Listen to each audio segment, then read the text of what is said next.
Hello my friend! So sa video ngang ito ay meron tayong i-restore na lumang upuan at ipapakita ko nga sa inyo kung paano nga bang ito naging ganto. Kaya tara, simulan na tayo.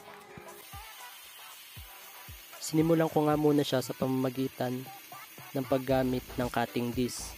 So sa video makikita natin na tinatanggal ko yung nakausling bakal. I guess dito nakakabit dati yung sandalan. At ayan nga, tapos na natin siyang tanggalin. Next step ay gumamit naman ako dito ng steel brush para tanggalin at alisin yung mga namuong kalawang at semento sa pinaka base ng upuan. As you can see, mapapansin nga natin na nasa bad condition itong nire-restore natin dahil yung kahoy niya o yung mismong upuan ay napuno ng namuong semento. Sumunod nga ay gumamit naman ako ng grinding disc para gawing makinis at smooth yung pinaka-base ng upuan. Medyo nahirapan nga lang tayo dahil pati yung bakal ay puno ng namuong simento. Dito pala ay nakalimutan kong tanggalin yung mismong kahoy.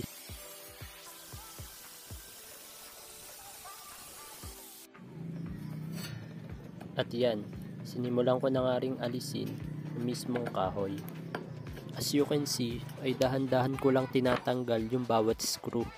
Dahil nga meron na siyang kalumaan.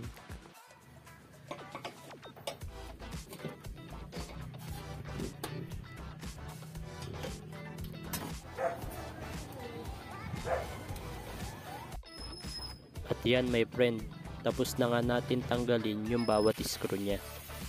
Sinimulan ko nga uling gamitin yung grinding disc para kinisin naman yung mga hindi natamaan kanina. Next nga ay nag-proceed naman ako sa pagliliha ng mismong kahoy. Sa pamamagitan nga nito ay ma-identify natin kung anong kahoy ba yung ginamit sa upuang ito.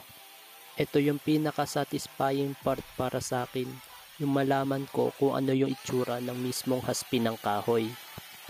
So kanina nag-proceed muna ako sa paggamit ng flap disc para alisin at tanggalin yung mga namuong semento.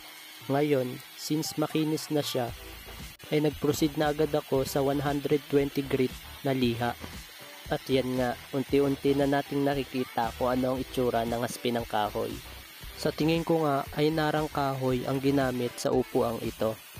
Next ay nag-proceed naman ako sa 240 grit na liha. Since sa bahay lang naman